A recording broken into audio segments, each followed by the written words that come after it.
Hi friends. ஒரு விறகு வெட்டி ஒரு காட்டில் எப்போவுமே வந்து விறகு வெட்டுவாருங்க. அவர் கவனிச்சிட்ருக்கும்போது ஒரு மரம் நல்ல தளன்னு பசுமையாக இருக்குது. அங்கே நிறைய பறவைகள் எல்லாம் இருந்துகிட்ருக்கு. நாளாக நாளாக அந்த மரம் அப்படியே காஞ்சு போயிடுது. இது அங்கே இருந்த பறவைகளும் வேறு மரத்துக்கெல்லாம் போயிடுச்சு. இதை கவனித்து அந்த விறகு வெட்டி அந்த மரத்தை வெட்டுறதுக்காக வர்றாரு. அதில் இருந்த ஒரே ஒரு கிளி வந்து, அண்ணே இந்த மரத்தை வெட்டாதீங்க அப்படின்னு சொல்லுது. அதை கேட்ட விறகு வெட்டி, ஏன் என்னாச்சு, இந்த மரத்தை காஞ்சிடுச்சுல்ல, எல்லாரும் போயிட்டாங்களே, நீயும் வேறு மரத்துக்கு போயிட வேண்டியதானே அப்படின்னு கேட்கும்போது கிளி சொல்லுது, இல்லை இல்லை, இந்த மரம் முழுசாக அது காயலை, அது வந்து பராமரிப்பு இல்லாமல் தான் இப்படி ஆயிடுச்சு. எனக்கு ஒரு உதவி பண்ணுறீங்களா, நீங்கள் முடிஞ்சால் கொஞ்சம் தண்ணி ஊற்றுங்க. அது மட்டும் இல்லை, நான் குழந்தையாக இருக்கும்போது இருந்து இந்த மரத்தில் தான் ஓடி ஆடி விளையாண்டு இதோட காய்கனி எல்லாம் சாப்பிட்டு நான் வளர்ந்தேன்.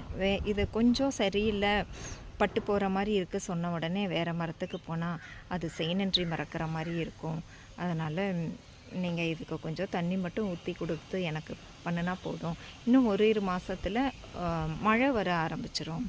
மழை வந்துச்சுன்னா அது ஆட்டோமேட்டிக்காக சரியாயிடும் அப்படின்னு அந்த கிளி கேட்குது. இதையை கேட்ட அந்த விறகு வெட்டி அவரால் முடிஞ்ச அளவுக்கு அந்த மரத்துக்கு தண்ணி ஊற்றி கொஞ்சம் அது தளிர ஆரம்பிச்சிருந்தங்க. மழையும் வந்துடுது. அந்த மரம் நல்லா தழைஞ்சிடுது. அந்த கிளி அதோட மீதி லைஃப்பை அங்கே ரொம்ப ஹாப்பியாக என்ஜாய் பண்ணி வாழுது. ஓகே. அப்போ அந்த விறகு வெட்டி பார்த்துட்டு சொல்கிறார், ரெகுலராக வர்றவர் அல்ல. அப்போ அவர் பார்த்துட்டு அந்த கிளிகிட்ட, பரவாயில்லையே, நீ நினச்ச மாதிரியே சாதிச்சு உன்னோட மீதி காலங்கள் இங்கேயே இருக்கிறியே அப்படிங்கும்போது, ஆமாண்ணே, செய்நன்றி எப்போவுமே மறக்கக்கூடாது. ஒருத்தங்க தளன்னு இருக்கும்போதோ ஒருத்தங்க நல்லா இருக்கும்போது அவங்கள நம்ம யூஸ் பண்ணுற வரைக்கும் யூஸ் பண்ணிவிட்டு அவங்க சரியாக தொடங்கும்போது விட்டுட்டு போயா அது சரியில்லைல்ல.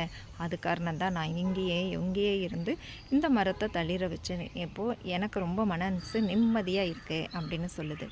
ஆமாங்க, இந்த கிளி சொல்கிற மாதிரி ஒருத்தங்க நல்லா இருக்கும்போது அவங்கள நம்ம யூஸ் பண்ணிவிட்டு ஒரு சரிவு வரும்போது அவங்க கூட நிற்காமல் அவங்கள விட்டு பிரிஞ்சு போகிறது சரியா, இது சரியல்ல அப்படிங்கிறவங்க எல்லாருமே ஒரு லைக் பண்ணிவிட்டு சப்ஸ்கிரைப் பண்ணிடுங்க.